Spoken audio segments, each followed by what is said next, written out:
ரொம்ப வியப்படைய வச்ச ஒரு படம் எதுன்னு பார்த்தீங்கன்னா, பதிபக்தி. அதாவது சிவாஜி அவர்கள் ஹீரோவாவும், ஜெமினி அவரும் சேர்ந்து நடிச்சிருப்பாரு. இதில கதாநாயகன் சிவாஜி மிலிட்டரியிலேருந்து வருவாரு. ஏழை குடும்பம். பணத்த கொண்டுகிட்டு லீவுக்கு வருவாரு. லீவ் கேன்சல் ஆயிரும். ஒருத்தர்ட்ட குடுத்து விடுவாரு தமிழ்நாட்டுக்காரர்ட்ட. அவரு அட்ரஸ தொலைச்சுருவாரு. வீட்ல கொண்டு குடுக்க முடியாது. அந்த குடும்பம் பிரிஞ்சு போயிரும். அவர் தான் ஜெமினி கணேசன். இப்ப சிவாஜி வந்து தன்னுடைய குடும்பத்தை தேடி அலைவார். அப்புறம் ரிக்ஷா வண்டி இழுப்பார். அந்த குப்பத்தில் இருப்பாங்க. இந்த நேரத்தில் ஒரு சோகமான காட்சியை காட்டுவாங்க. கர்ம வினை என்பார், பிரம்மன் எழுத்தென்பார். இந்த வாங்குற போது சோக காட்சி தான் நமக்கு தெரியுங்க.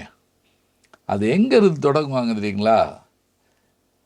அந்த ரிக்ஷா இதில் இருந்து டிஎம்எஸ்னுடைய குரலோடு ஆரம்பிக்கும். பட்டுக்கோட்டையினுடைய பாட்டு.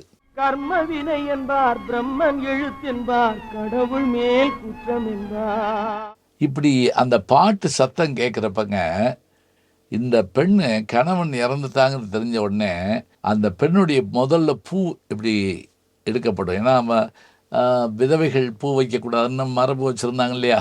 அப்போ அந்த தண்ணிக்குள்ளே முங்குற போது பொட்டோடையும் எந்திரிக்கிறப்போ பொட்டு இல்லாமலும் இந்த பாட்டோட குரல் கேட்டுக்கிட்டே இருக்கிறப்ப இதெல்லாம் சொல்லுவாங்க. விதவைகளில் வந்து இந்த நாடு என்ன செய்யுது? இந்த பாட்டை இப்போ நீங்கள் யோசிச்சு பாருங்க.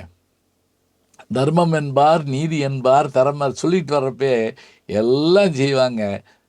இந்த திண்ணை இது யாருன்னு கேட்டால், இந்த பெண்களுக்கு எதிராக இருக்கக்கூடிய இவங்க யாருன்னு கேட்டால், திண்ணையில் உட்காந்து வெட்டி பேச்சு பேசுகிறவங்களாம். இந்த திண்ணை பேச்சு வீரரிடம் ஒரு கண்ணாயிருக்கணும் அண்ணாச்சி. இப்படி சந்திரபாபு ஒரு பக்கம் பாட, அவர் ஒரு பக்கம் பாட, எல்லாரும் ஆடி பாடி வர்ற போது இந்த காட்சியில் அந்த பகுதியில் சோகமாக சாவித்திரி நடந்து வந்து அங்கே வந்து அப்படி விழுவாங்க. கடவுள் இருப்பதும் இல்லை என்பதும் கவைக்கு உதவாத வெறும்